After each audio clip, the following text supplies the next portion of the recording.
Glória a Deus. Povo de Deus, boa noite. A paz do Senhor esteja com todos. Vamos ouvir a palavra de Deus? Por favor, pega o Evangelho. Abra.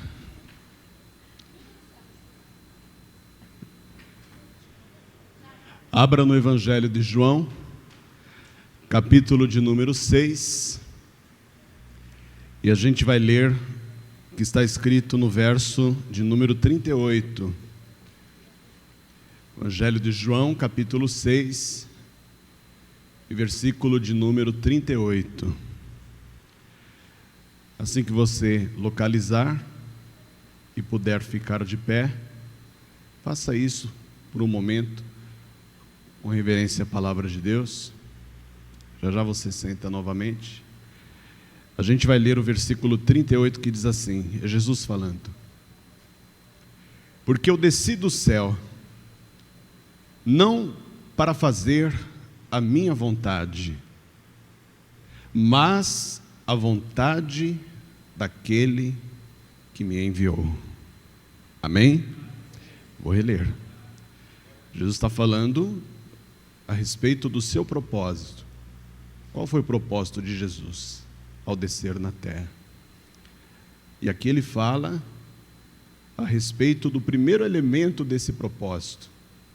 Ele disse: porque eu desci do céu não para fazer a minha vontade. Quer dizer que Jesus nunca esteve comprometido com aquilo que ele queria. Ele sempre abriu mão daquilo que ele queria, mesmo que isso fosse doloroso demais. Ele sempre abriu mão daquilo que ele queria. Então ele diz: mas a vontade daquele que me enviou. Amém? Agora eu leio a terceira vez e você repete em seguida. Vamos lá. Porque eu desci do céu. Dá para ser melhor, não dá? Vamos lá, de novo. Porque eu desci do céu não para fazer a minha vontade, mas a vontade daquele que me enviou. Amém? Você crê na palavra de Deus? Então, por favor, coloque a escritura sobre o teu assento e vamos dar uma linda salva de palmas para a palavra do nosso Deus. Enquanto você aplaude, abre a tua boca e diga glória a Deus. Senhor nosso Deus e Senhor nosso Pai Todo-Poderoso, a tua palavra vai ser pregada agora. Que o teu Espírito Santo venha aqui neste lugar e use a boca do pregador, use a vida do mensageiro, que não seja homem nem carne falando, mas o teu Espírito a falar com cada pessoa que aqui está. Portanto, envia a tua palavra com poder e com autoridade, e que a tua palavra vá e produza o resultado para o qual ela vai ser mandada, em nome de Jesus. Diga amém, Jesus. Podeis sentar, igreja. Uma das coisas mais impressionantes na vida de Jesus era o propósito que ele possuía. E quando nós falamos do propósito de Jesus, nós destacamos pelo menos 3 elementos fundamentais que formavam a composição desse propósito. E o primeiro, ele está dizendo aqui, já no versículo 38, que foi o primeiro que a gente leu. Jesus está falando por que ele veio a essa terra. Por que ele veio à terra? Leia aí no versículo 38. Por quê? Por que ele veio à terra? Para fazer a vontade do Pai. Então o primeiro elemento fundamental do propósito de Jesus era fazer a vontade do Pai. Então significa que Jesus se fez menor para uma coisa maior. O que é maior do que qualquer coisa? A vontade do Pai. Para Jesus a vontade do Pai era maior do que qualquer coisa. Então, ao descer do céu, o Senhor Jesus abandonou uma posição superior, uma posição privilegiada, e assumiu uma posição inferior. Ou seja, ele decidiu se autodiminuir para que ele pudesse alcançar depois algo maior. Não é tão difícil de entender isso, até porque muitas vezes a gente canta isso. Que ele cresça, que eu diminua, que ele apareça, que eu me constranja com a sua glória. Não é isso? Embora a gente cante isso, nem sempre nós estamos dizendo a verdade do nosso coração. Porque, infelizmente, existe, não só no meio secular, mas também no nosso meio, aqueles que querem aparecer. E quando nós aparecemos, Cristo desaparece. E esse nunca foi o propósito de Jesus. O propósito de Jesus nunca foi aparecer. Por isso que ele se diminuiu. Embora ele fosse Deus, não teve por usurpação ser igual a Deus. Assumiu antes a forma de servo e se tornou semelhante aos homens. É isso que a Escritura diz. Então, ao dizer aqui que veio na terra para fazer a vontade daquele que o enviou, Jesus ele revela que ele estava submisso à vontade de alguém, ou submisso a alguém, no caso o Pai, no caso Deus, o Criador.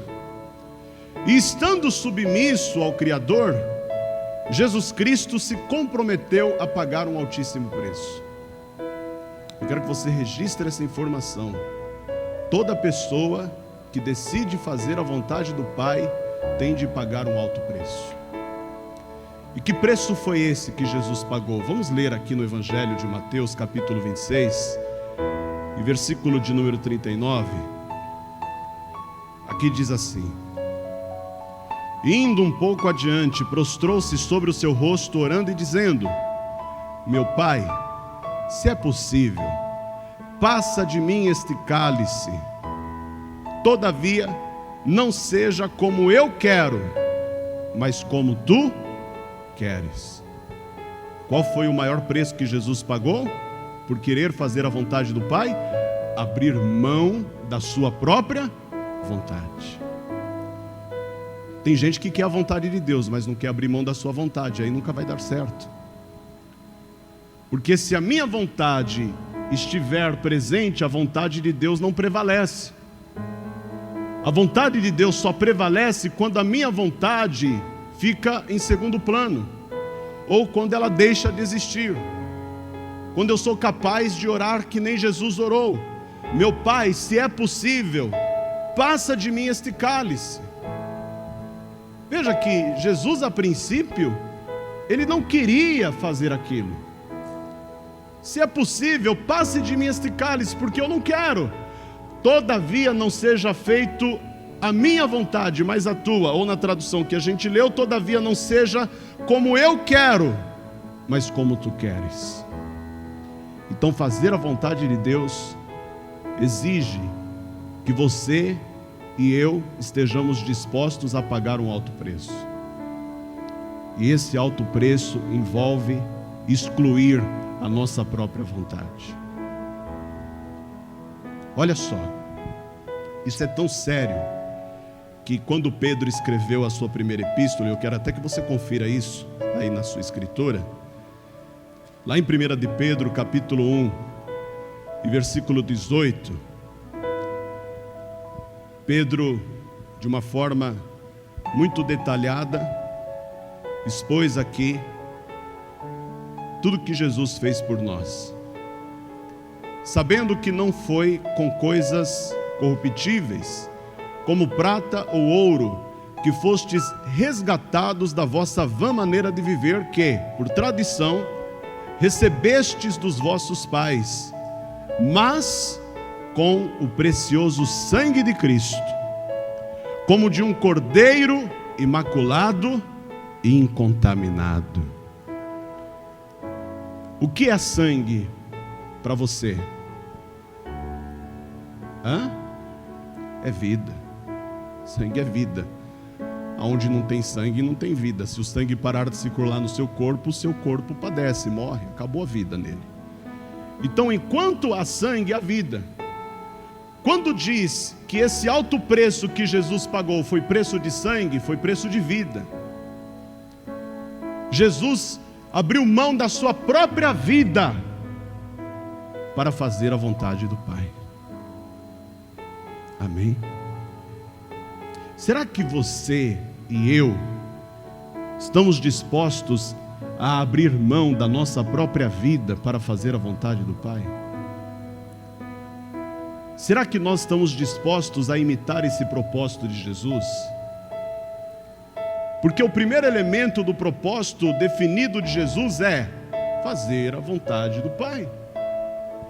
Só que Jesus não veio na terra só para fazer a vontade do Pai. Quero que você corra lá comigo em 1 de João 3, já que você está em 1 de Pedro, né? É bem do lado aí. 1 de João capítulo 3 e versículo 8. Aqui João vai revelar qual foi o segundo propósito de Jesus ao descer na terra. Olha aí, versículo de número 8. Quem comete pecado é de quem? É do diabo. Porque o diabo peca desde o princípio. Para isto, o Filho de Deus se manifestou.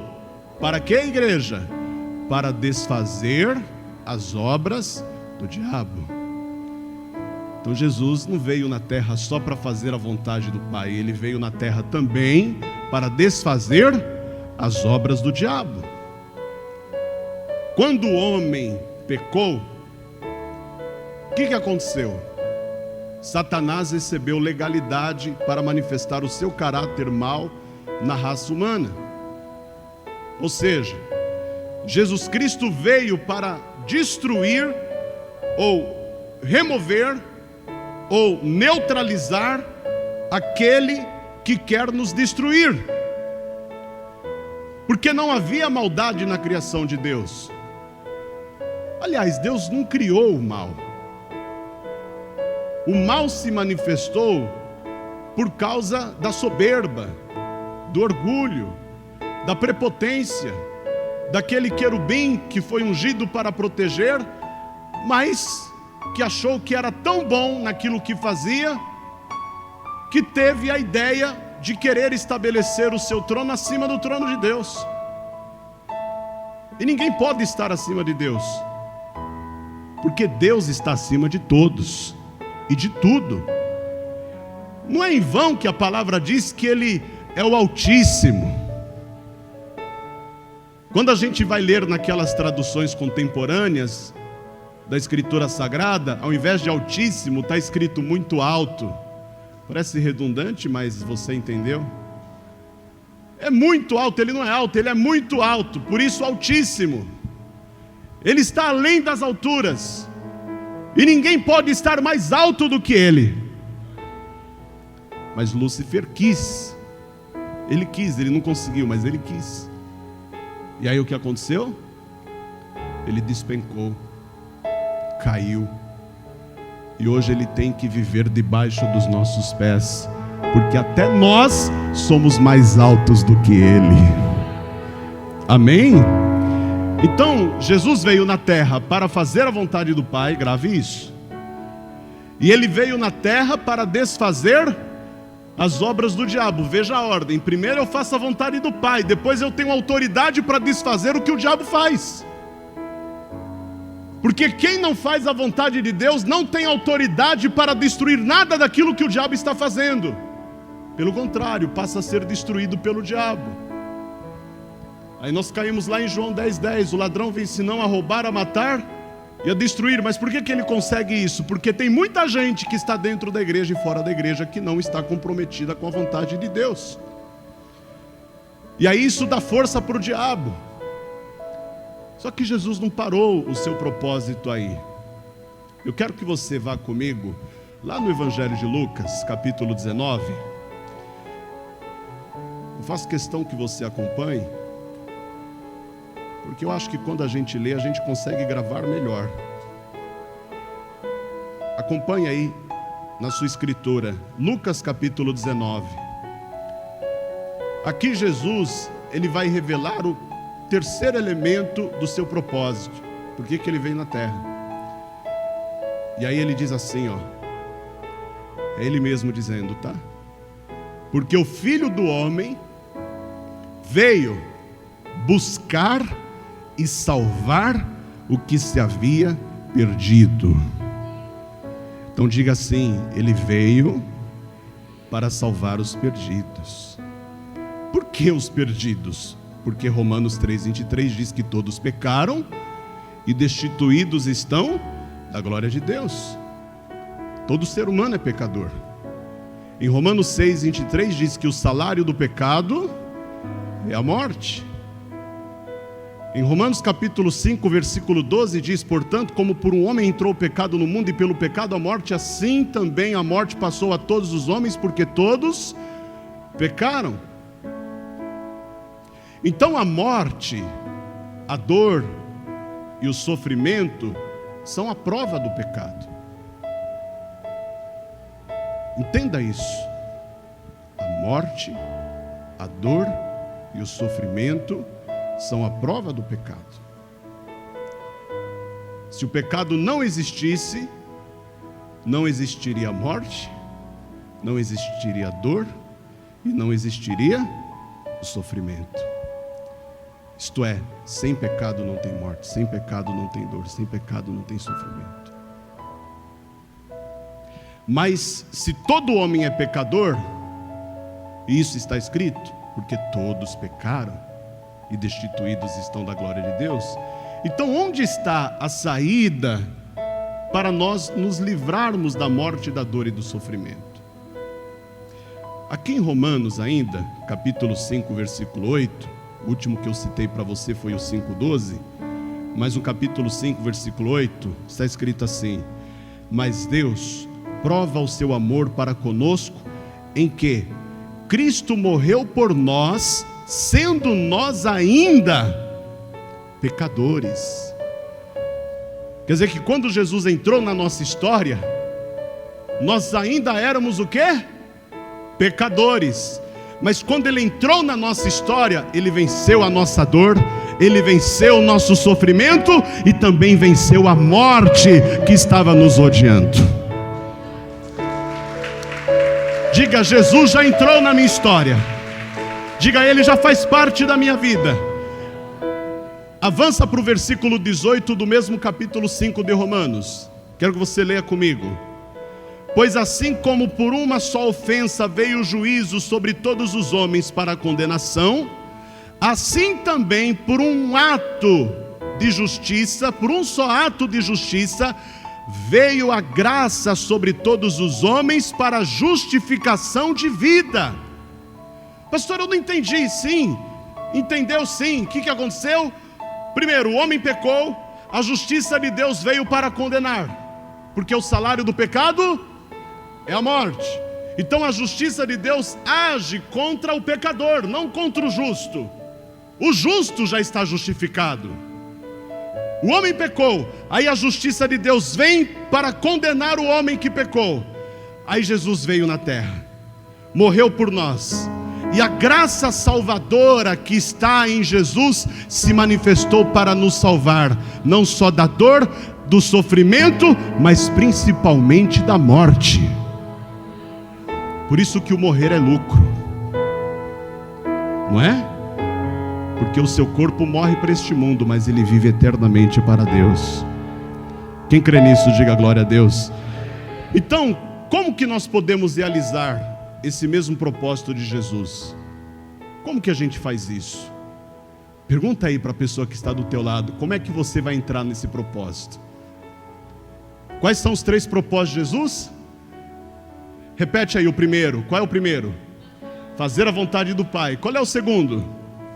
Desfazer as obras do diabo. E o terceiro? Salvar o perdido, ou os perdidos, porque não tem só um, né? Salvar os perdidos. Como é que a gente entra nesse propósito? Texto áureo da Escritura Sagrada, João 3,16. Eu começo e você termina. Porque Deus amou o mundo de tal maneira...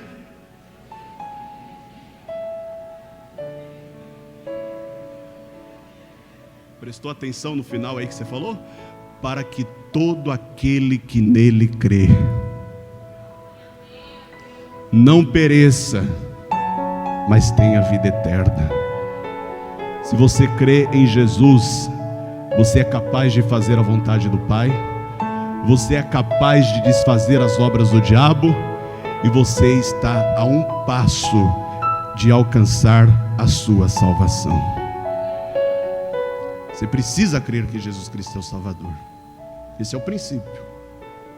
Então, para que o terceiro propósito de Jesus se cumpra na sua vida ou na minha vida, isto é, que Ele veio para te salvar e para me salvar, tem que acontecer uma outra coisa. Quem falou disso foi o João, lá na sua primeira epístola. Vamos lá? 1 de João de novo. 1 de João capítulo 1 e o versículo 8. Olha o que esse apóstolo escreveu. 1 de João capítulo 1 versículo 8. Se dissermos que não temos pecado, enganamo-nos a nós mesmos, e não há verdade em nós. Se confessarmos os nossos pecados, Ele é fiel e justo para nos perdoar os pecados e nos purificar de toda injustiça. Quer dizer que quando você crê e confessa, o terceiro propósito de Jesus se cumpre na sua vida, porque Ele te livra do pecado, tira as injustiças da tua vida e ainda te concede a salvação eterna. Então vamos recapitular, igreja. Jesus desceu na terra, assumiu a forma de servo, e Ele fez isso para trazer de volta o homem ao seu estado original, pelo qual Deus o fez. Só que para isso acontecer, Ele teve que se submeter à vontade do Pai, e Ele teve que agir para desfazer as obras do diabo, porque foi o diabo que tirou o homem do seu estado original. Ou não foi? Lembra como tudo aconteceu? Lembra ou não lembra? Lembra, está lá em Gênesis. Deus criou o homem, colocou o homem num lugar muito maravilhoso. Qual era o nome do lugar, igreja? Éden, que quer dizer plenitude. E plenitude significa completo ou totalmente suprido. Algumas traduções dizem totalmente cheio. Então o homem era totalmente cheio, ele era completo, ele era totalmente suprido, não faltava nada para ele, ele não precisava pegar nada daquilo que não era dele, porque ele tinha tudo o que ele precisava. Aí o diabo incorpora aonde? Na serpente. Ele engana quem? A mulher. A mulher come do fruto da árvore do conhecimento do mal, do bem e do mal, fala para o homem. Eu imagino Eva falando para Adão: Adão, eu comi, não aconteceu nada, você falou que eu ia morrer. Você diz que Deus falou que a gente ia morrer caso a gente comesse do fruto dessa árvore, e eu não morri, olha aqui, eu estou inteirona. E o Adão olhou para Eva e disse: coloca a língua para fora, mulher, para ver se não está amarela, se não está roxa. Deixa eu ver os seus olhos, faz assim. Eva estava inteirona. Porque o pecado é assim, gente, ele engana. A consequência dele não acontece na hora, mas ela acontece depois. Tudo tem consequência, mas nem sempre a consequência é imediata. Na maioria das vezes ela acontece vagarosamente. E quando a gente vai cair em si, nós já perdemos tudo que tínhamos. Então veja que Deus quer, através de Jesus, fazer o homem voltar ao estado original pelo qual Deus o fez. E para isso acontecer, Jesus vem na terra, faz a vontade do Pai, desfaz as obras do diabo, e aí Ele nos salva, quando nós entregamos a nossa vida para Ele, e quando nós cremos que Ele é o Salvador, e quando nós confessamos os nossos pecados. Agora vamos trazer esta mensagem para a nossa vida, porque muito nos interessa saber o que o propósito de Jesus tem a ver com a nossa vida. Primeira coisa, 1 Coríntios 1,11 diz o quê? Sede meus imitadores, como também eu sou de Cristo. Quem disse isso? O Paulo. Ou para os mais íntimos, o Paulinho. Pode ser? O Paulinho. Eu nunca vi ninguém chamar o Paulo de Paulinho. Eu chamo, porque é meu chegado. Paulinho. Paulinho andou com Jesus de uma maneira tão íntima, tão intensa, que um dia ele chega e fala para a igreja: sede, pois, meus imitadores, assim como eu sou de Cristo. Se vocês fizerem as mesmas coisas que eu faço, vocês estarão imitando a Cristo. Será que a sua conduta, será que a sua maneira de viver dá a você autoridade para chegar para alguém e dizer: pode me imitar, porque se você me imitar, você vai estar imitando a Cristo? O Paulinho tinha essa autoridade, porém muitos de nós não temos. Então eu quero que você preste atenção nisso. Em Efésios capítulo 5, versículo 1, está escrito praticamente a mesma coisa, porém com algumas palavras diferentes. Lá diz assim: sede, pois, imitadores de Deus, como filhos amados. Quem aqui é filho de Deus?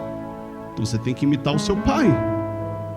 Se você não quer imitar o Paulinho, então imita o pai. Amém? Olha aí para quem está atrás de você e fala assim: se não dá para imitar o Paulinho, imita o papai. Fala: imita o Abba, o paizinho. Amém? Sede, pois, imitadores de Deus como filhos amados. Isso quer dizer o quê? Se Jesus desceu na terra para cumprir propósitos, como eu tenho que imitá-lo, significa que eu tenho que ter propósitos também. Isto é, eu desci aqui na terra, você desceu aqui na terra, nós descemos aqui nessa terra para cumprir propósitos. Amém, igreja? Qual é o propósito da sua vida? Todo propósito humano, obrigatoriamente, ele tem que passar por 3 áreas: pessoal, familiar e espiritual. Repete: pessoal, familiar e espiritual. Vai numa tacada só, porque a gente tem pouco tempo. Fala pessoal. Não, fala na ordem aí. Fala pessoal, familiar e espiritual. Pessoal envolve o que você quer ter. O que você quer ter, onde você quer chegar e o que você deseja construir. Às vezes você pergunta para uma pessoa assim: o que você quer ter? Eu não sei.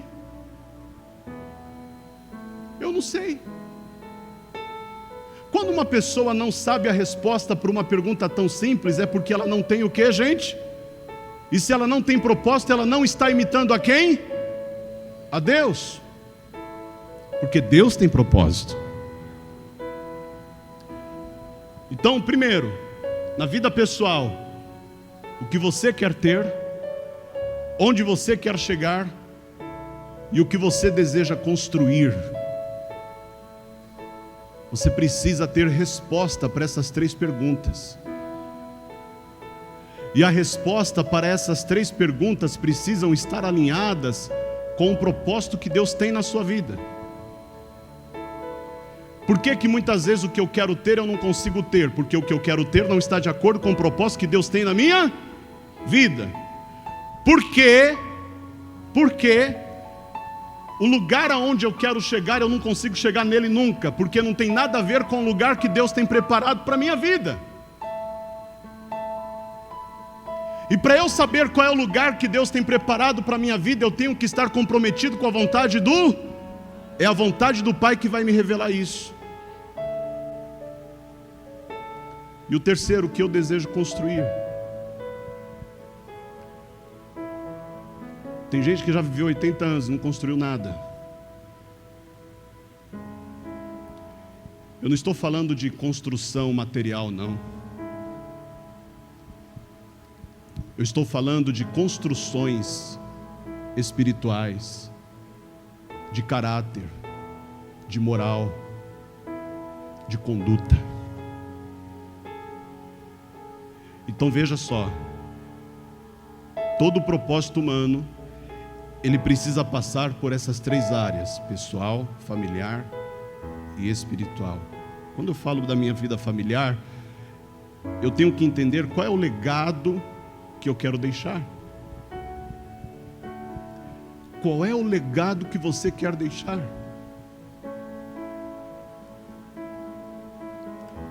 Vamos exemplificar isso. O legado é o exemplo. É algo que nunca vai ser esquecido. Você vai partir. 50 anos vão se passar após a sua partida e as pessoas vão continuar lembrando de você e falando de você e usando os seus exemplos. O que você quer deixar de legado? Eu vou te dar exemplo bíblico. Lembra daquela mulher viúva que, após ter ficado viúva, foi falar com o homem de Deus e dizer para ele que os credores estavam na casa dela querendo levar os seus 2 filhos? Quem lembra dessa história? Preste atenção como aquela mulher chega para o homem de Deus. Ela diz para o homem de Deus assim: meu marido, teu servo, morreu, e tu sabes que teu servo temia ao Senhor. Olha o que ela diz: meu marido, teu servo, morreu. Primeiro, meu marido era servo, e ele temia ao Senhor. Então ele era um servo que temia ao Senhor, porque tem servo que não tem temor não, mas ele era um servo que temia ao Senhor. Esse foi o legado. Ele morreu, deixou um monte de dívidas, não porque quis, mas porque ele não sabia administrar. Ele até sabia ganhar dinheiro, mas não sabia administrar o dinheiro que ganhava. Esse foi o único erro que ele cometeu. E foi por causa desse único erro que a mulher dele estava nessa situação difícil. Mas ao invés de ela chegar para o homem de Deus e dizer assim para o homem de Deus: olha, o meu marido morreu e só deixou dívidas, aquele canalha. Ela disse isso? Não, ele era servo, temente ao Senhor. O único problema é que ele não se preocupou em aprender a administrar aquilo que ele ganhava. E por isso a gente está numa enrascada agora. Eu preciso de ajuda, homem de Deus. Eu estou pedindo ajuda para você, porque você é testemunha de que o meu marido era um servo que temia ao Senhor. Quando você morrer, o que vão falar de você? Esse é o seu legado. Legado é o que fica, não é o que você leva. Amém? O que a sua mulher vai falar de você? Eu não vi a hora daquele traste morrer.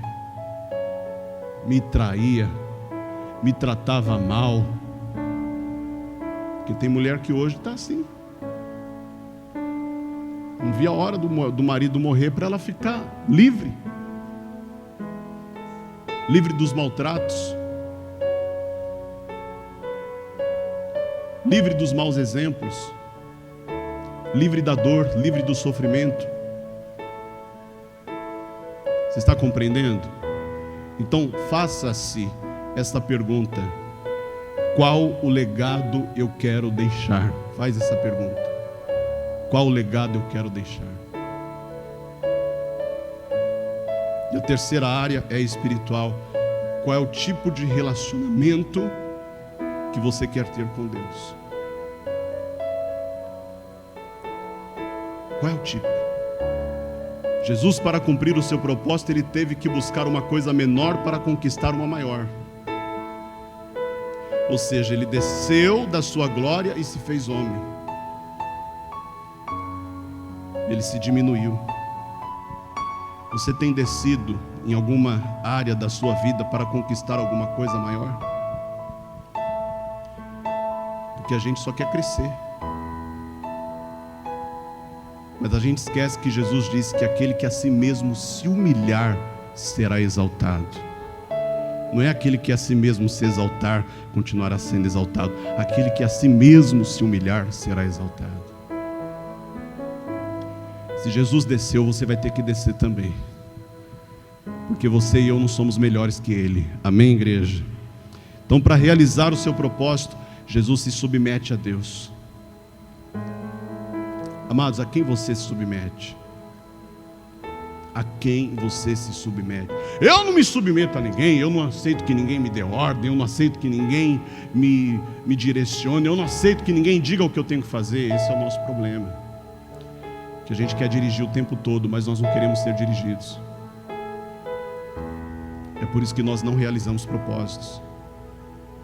Temos até propósitos, mas nunca conseguimos chegar lá. Então, qual é o preço que você está disposto a pagar para cumprir o seu propósito? Jesus pagou um alto preço. E esse alto preço foi a própria vida. Ele deu a própria vida para cumprir o seu propósito. Você está disposto a dar a sua própria vida para cumprir o seu propósito? Se você não estiver, você vai continuar falando de propósitos, mas nunca vai conseguir alcançar nenhum. Deus quer que você realize propósitos, assim como Ele realizou os dele. Mas para isso você vai ter que diminuir. Você vai ter que deixar Ele aparecer. Você vai ter que ficar no canto. Vai ter que colocar Ele no centro. Amém? Vamos ficar de pé. Vamos aplaudir a palavra de Deus. Eu quero fazer 2 perguntas rápidas.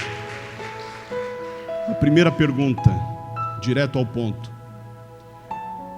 Quem aqui ainda não entregou a vida para Jesus e quer recebê-lo agora como seu único, suficiente, exclusivo e eterno Salvador? Essa é a primeira pergunta. Só para ficar mais claro,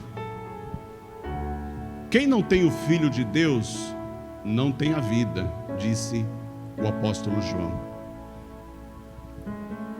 Em contrapartida ele disse: quem tem o Filho de Deus tem a vida. A vida está em Jesus. Se você tem Jesus, tem vida. Se não tem Jesus, você está morto. Não, eu estou vivo, eu estou respirando. Você entendeu? Você está morto para Deus. Que você só está vivo para Deus quando você tem Jesus. Quem tem o Filho de Deus tem a vida. Quem não tem o Filho de Deus não tem a vida. Tem muitas pessoas aqui que estão cansadas de fazerem propósitos, de criarem propósitos, de estabelecerem propósitos e nunca conseguirem realizá-los. Deus te chamou aqui nesta noite para dizer para você: eu vou cumprir os meus propósitos na tua vida. Mas para isso você primeiro tem que entregar a vida para Jesus. Tem que recebê-lo como seu Senhor e Salvador. Os que estão aqui conosco, quantos querem receber Jesus como seu único, suficiente, exclusivo e eterno Salvador, para ter o seu nome escrito no livro da vida? Isso vai acontecer agora mesmo, de imediato. No momento que você entregar a vida para Jesus, Ele escreve o seu nome lá no livro da vida. Quantos querem? Levante a sua mão direita assim junto comigo. Só você que não fez isso ainda. Você que já entregou a vida para Jesus, agora é a segunda pergunta.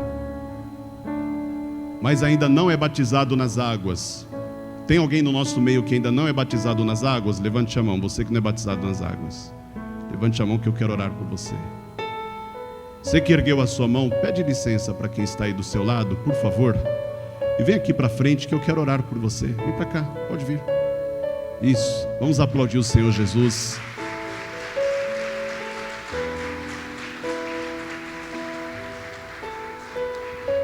Vamos recapitular bem rápido aqui. Qual é o terceiro propósito de Jesus mesmo? Salvar o perdido. Salvar o perdido. Só que para ele salvar o perdido tem que crer. E crendo ele tem que se arrepender.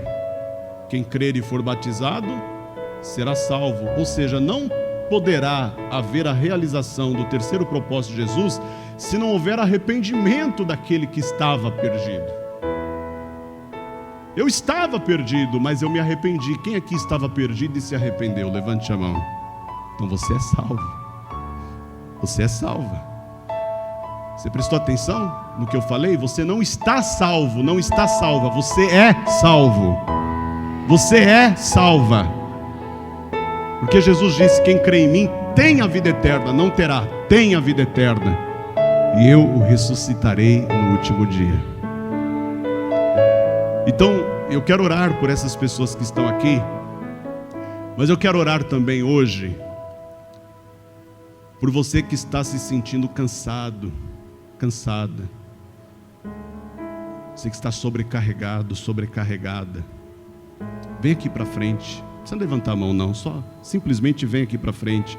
Pastor Luciano, eu estou cansado, eu estou cansada. Eu estou me sentindo sobrecarregado. Tem muitas coisas acontecendo ao mesmo tempo na minha vida. E às vezes eu me sinto até perdido, sabe?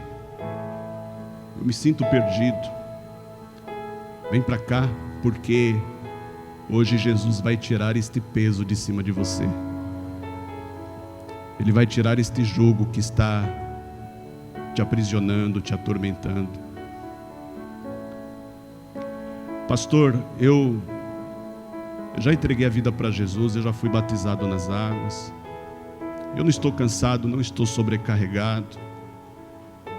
Mas tem coisas na minha vida que estão acontecendo na minha vida que eu não estou entendendo e eu preciso de uma resposta de Deus. Então eu quero chamar aqui você que precisa de uma resposta de Deus. Vem aqui para frente também. Dá um jeitinho de ficar aqui na frente. Tem espaço, bastante espaço aqui. Não precisa ficar muito perto das pessoas, mas dá um jeitinho de vir aqui para frente. Nem que você dê um passo à frente. Mas vamos orar. Vamos orar porque Deus te trouxe aqui nesta noite, porque Ele quer agir na tua vida. Vamos fazer isso? Os demais eu vou pedir para me ajudar a orar por quem está aqui na frente. Pode ser? Então você que está aí no seu lugar, estenda as duas mãos para cá. Me ajuda a orar por essas pessoas aqui. Estenda as mãos na direção delas. Intercede por elas agora. E você que está aqui comigo e puder ajoelhar, quem pode ajoelhar, se ajoelhe. Se você não puder, fique de pé, não tem problema. E repita comigo esta oração: meu Deus e meu Pai, muito obrigado por ter me dado este privilégio de eu estar aqui na sua presença e poder ouvir a sua palavra e compreender através dela que o Senhor é um Deus de propósitos, não apenas propósitos pessoais, mas propósitos que envolvem especialmente a minha vida. Muito obrigado pelo teu cuidado para comigo. Muito obrigado pelo teu perdão, pela tua bondade, pela tua longanimidade. Eu sei que eu não sou merecedor, mas eu acredito profundamente na tua graça que está derramada sobre mim. Por isso eu te peço, deixa o meu nome no livro da vida. Me dá o privilégio de ser uma nova criatura.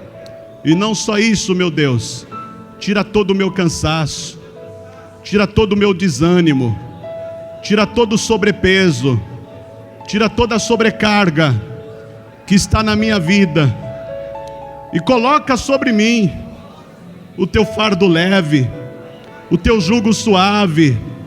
Não permita que eu seja uma pedra pesada nesta vida, mas faça de mim como uma pena nas tuas mãos.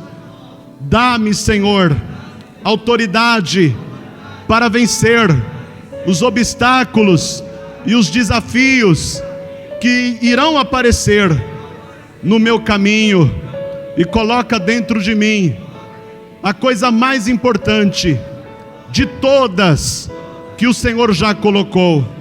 Coloca dentro de mim a certeza da minha salvação. Em nome de Jesus, assim seja feito. Pensa no Senhor, ó Deus querido, ó Deus amado, Deus Todo-Poderoso.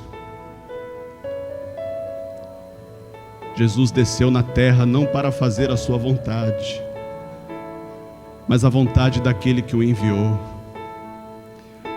E nós também não estamos aqui por nossa própria vontade, mas pela vontade daquele que nos gerou. E é por isso que eu quero pedir ao Senhor: salve esta pessoa, meu Deus. Esta pessoa que ainda não desceu as águas. Eu não sei por qual motivo ela ainda não desceu as águas. Talvez porque ela esteja muito preocupada com aquilo que os outros estão pensando, estão falando. Mas uma coisa só nos é importante: é ouvir a tua palavra e saber que é a tua palavra que nos salva. Eu peço sobre cada pessoa que está cansada, sobrecarregada. Esta pessoa não aguenta mais, meu Deus. Ela já não dorme mais direito. O sono já foi embora há muito tempo. E quando ela dorme, ela tem pesadelos. Ela se sente pressionada, assombrada. Ela se sente em tribulação. Eu quero que o Senhor arranque de uma vez por todas aquilo que está gerando um fardo pesado na vida deste homem, desta mulher. Eu quero que o Senhor dê resposta para esta pessoa que está perdida, sem saber o que fazer. Ela já até orou, ela já até buscou, mas nada aconteceu, nada foi dito. Eu sei, meu Deus, que fiel é o Senhor, que não nos deixará tentar acima do que podemos suportar. Antes, com a tentação, nos dará o escape para que a possamos suportar. Eu creio que antes que venha a crise, a dor, o desânimo, o peso, o cansaço, o sofrimento, o Senhor já preparou um escape, o Senhor já abriu uma porta. Então faz esta pessoa enxergar esta porta que o Senhor já abriu. Faz esta pessoa passar por esta porta e faz aquilo que ela está esperando acontecer na vida dela, para que assim o teu nome seja exaltado e glorificado. É o que nós te pedimos e desde já agradecemos, no nome santo e poderoso de Jesus. Assim seja feito. Amém. Graças a Deus. Amém. Fique de pé, vamos aplaudir o Senhor Jesus. Glória a Deus.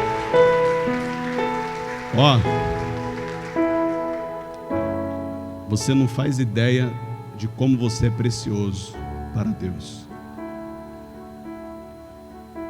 As pessoas podem dizer o que quiserem a teu respeito, mas o que importa na verdade é o que Deus diz a teu respeito. Amém? Quando Deus olha para você, Ele diz: você é meu servo, você é minha serva, você é o meu filho, você é minha filha. Então eu quero entregar para você que não é batizado nas águas ainda, quero te entregar um estudo que fala sobre a importância do batismo nas águas. Os que não são batizados nas águas, dê um sinal com a mão, por favor, que a gente vai entregar esse estudo para vocês. O batismo vai ser dia 12 de setembro, 12 agora do mês que vem. O batismo vai acontecer para a glória de Deus aqui nessa igreja mesmo. Os anteriores que nós tivemos nesse ano foram em sítios, porque o batistério ainda não estava nem começando a ser construído, mas até o dia 12 estará concluída a obra do batistério, em nome de Jesus, e nós vamos ter o batismo nas águas aqui. Você vai nascer de novo, você vai ser uma nova criatura, você vai ser uma nova pessoa. Amém? Tua vida nunca mais vai ser a mesma. E quem promete isso não sou eu não, quem promete isso é Jesus Cristo. Ele disse: eu vim para que você tenha vida e a tenha com abundância. Então fica firme com Jesus, tá? Você vai ser acompanhado por esses obreiros que estão aí. Eles vão levar você até uma sala ali para escrever o seu nome aqui, para oração. E já já você volta para a reunião de novo. Os demais, por favor, podem voltar ao seu lugar. E vamos aplaudir Jesus mais uma vez.